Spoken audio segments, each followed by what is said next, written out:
Okay, so that's why it's important to use the right halyard for furling. right. You can always use the spare, aka spinnaker, Right.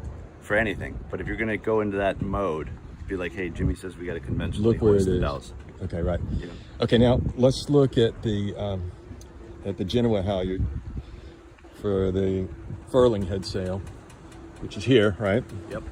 And I'm sort of not used to having the main halyard and the head sail halyard on the same side, the same winch. So I got to get used to that. And also, I haven't had clutches before. So one ignorant question I've got is, will that clutch hold it, or Yeah. do I need to cleat it off as well? No, the clutch will hold it. The big thing you got to remember with these clutches, they use these teeth to bite down.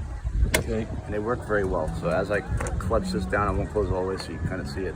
But as I clutch that down, see how it pulls down on it and it sucks it down tighter and tighter. Yeah. The more it tries to back out, the tighter the grip gets on it. You know? Okay. So like a rock This- climbing device. It's a very much like an ascending device. Okay. Yeah.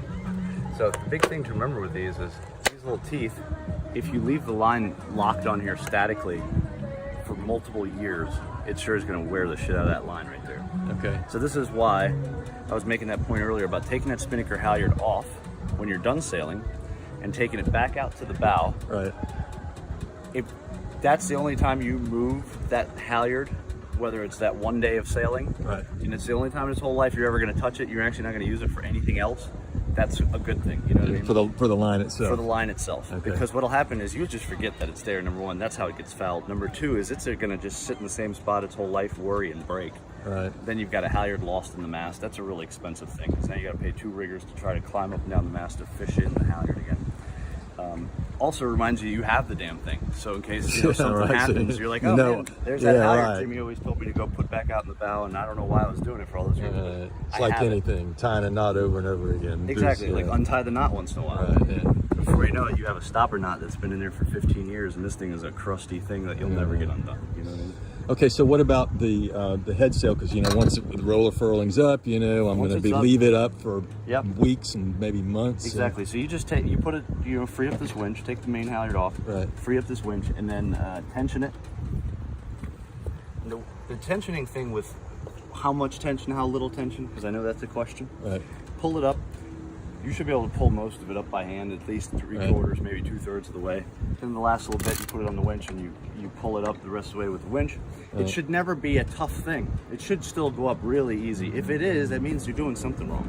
Okay. Something's pinched. Something snagged. Do you think it's going to be a 2-person job? Somebody's got to feed it in, or can I just will it feed itself? We don't There know. is, it should even be down below. There is a pre-feeder. If there isn't one down below, they're very cheap things. Okay. And you just that one time a year that you put the sail on, you lash it. We'll come back to here.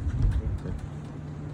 You lash it onto here, nice and tight, and you put the sail through this, and it's like a set of jaws. Uh-huh. Put the bolt rope up through there, Right. and then that kind of gives it a lead to come up into the feeder. Okay. Pre-feeder, feeder.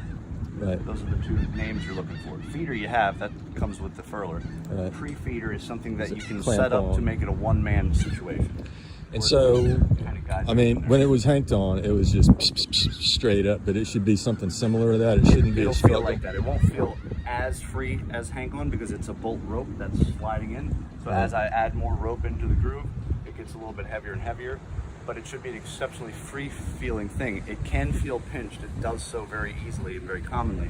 That is because the bolt rope got this way on it, and you start now grabbing, dragging the bolt rope. Bolt rope's no longer in the groove. Okay. That's why I say stop if you're feeling real shitty up Pull there. it back down. And say, hey, are we in the groove all the way up? Because Right. you might be actually trying to whore out the groove with the bolt rope being not in the groove anymore. Pull it back down, get it back in, and then set it back up. Okay.